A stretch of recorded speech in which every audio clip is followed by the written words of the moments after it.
Un trône pour le ver de terre. Tu comptes rester là toute la matinée? Ton petit déjeuner est servi. Je descends dans 1 minute.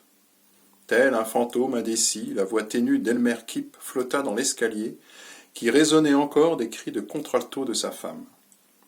Il finit de se raser en vitesse, ramassa le reste de ses affaires et se rendit dans la salle à manger, où déjeunaient son épouse et sa fille, tandis que son plat à lui tiédissait dans une assiette froide. « Bonjour, marmonna le chef de famille. » Sa femme ne lui répondit pas.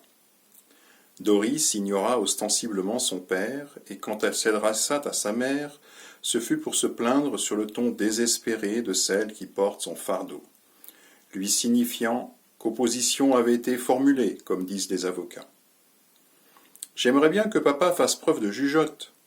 Hier soir, il est entré dans le salon, et j'ai bien cru qu'il n'irait jamais se coucher. Il n'a pas bougé jusqu'à ce que soit l'heure pour Lloyd de partir. Je pensais qu'une fille qui gagne sa vie et participe au loyer pourrait avoir droit à un peu d'intimité avec ses amis. » Kipp la regarda sans relever la tête. Ses yeux éteints le faisaient ressembler moins à un être pitoyable qu'à la caricature d'un être pitoyable. « Je n'avais pas l'intention de... » On s'est mis à parler et... Son visage s'éclaira à l'idée de la jouer fine. « Dis-moi, ce Lloyd est rudement intelligent. » Doris fit comme si elle n'avait pas entendu. Lloyd a bien été obligé de se montrer poli. Du coup, papa s'est imaginé que Lloyd était là pour lui.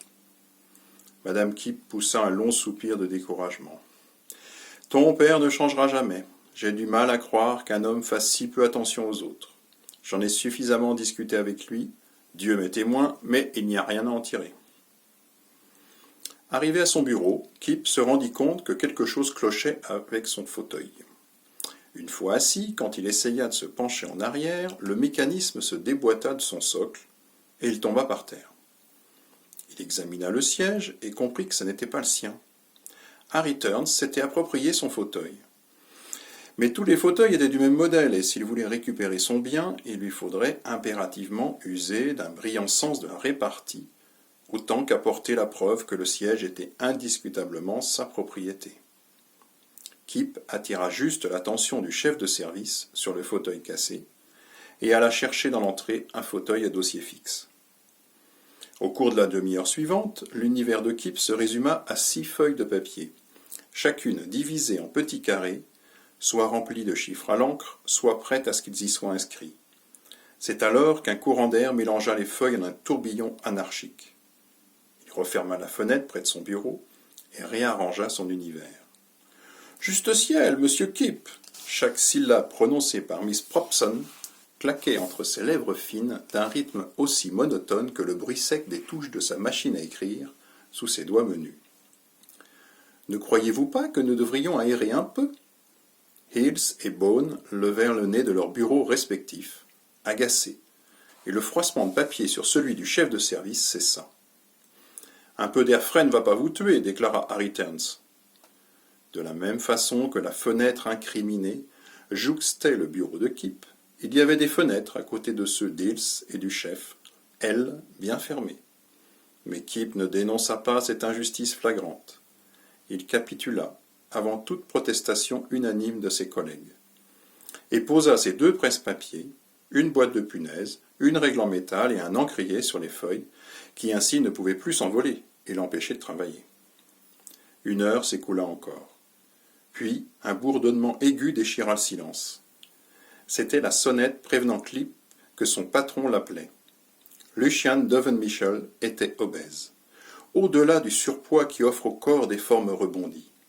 Chez lui, les formes étaient quasi inexistantes et prenaient plutôt l'aspect d'une courbe géante. Kipp entra docilement dans la pièce occupée par une montagne de chair. « Avez-vous fini la comptabilité nationale ?» Le trémolo rauque dotait la voix de Devonmitchell d'une onctuosité sirupeuse. « Oui, monsieur. En fait, la récapitulation des comptes sera terminée à midi. »« Parfait. » Kipp avait déjà la main posée sur le bouton de porte.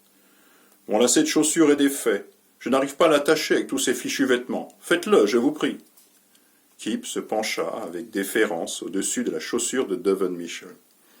Une chose enrobée de cuir aussi grosse qu'un bébé joufflu. et il tira sur les lacets noirs, pas assez longs. La jambe de Donovan Mitchell se redressa en un mouvement brusque qui pouvait passer pour un coup de pied. « Merde, Kip, est-ce que vous essayez de m'étouffer ?» Kip relassa la chaussure et retourna à son bureau. C'était le 15 du mois. Il était 11 heures et le chef de service entra avec la paie de Kip. Après ça, Kip travailla de manière désorganisée. Son encrier était maculé d'éclaboussures, ses mains tremblotaient en écrivant et il avait ce tic répété de s'humecter fébrilement les lèvres. Quand retentit la sonnerie de midi, Kip fut le premier à franchir la porte des bureaux de Donovan Mitchell. Ignorant l'établissement où il avait coutume de déjeuner, il traversa le flot de circulation et s'approcha de l'enseigne brillante d'un barbier qui tournait sur elle-même contre le mur blanc de l'immeuble. 4 barbiers se tenaient au garde-à-vous derrière leur fauteuil. Un noir se préparait à saisir une blouse pour qui en aurait besoin. Kip ôta son manteau en prenant son temps, puis son gilet, son col et sa cravate, et en dernier son chapeau. Son visage ne ressemblait plus à celui auquel ses proches étaient habitués. Sa mâchoire pointait en avant, son teint cireux avait rosi. Il redressait presque les épaules et bombait tant soit peu le torse, malgré 20 années passées voûtées au-dessus d'un bureau. Le lent déshabillage achevé, il se tourna avec ostentation vers le fauteuil le plus éloigné et avança en se pavanant. « Coupera, pas trop haut avec la tondeuse. » Il s'exprimait d'une voix grave, avec une autorité naturelle. Napoléon Ier ordonnant à ses escadrons de dragons de monter à l'assaut ne se serait pas exprimé autrement. D'un hochement de tête, un cireur de chaussures fut convoqué. D'un autre, l'employé pour la manucure. Avec 2 hommes et une femme affairés, qui au-dessus de sa tête, qui au-dessus de ses pieds, qui au-dessus de ses mains, Elmer Kip se perdit dans la contemplation de l'image que le miroir lui renvoyait. Le chasseur et autres histoires d'Achille Hamet, édition Gallimard.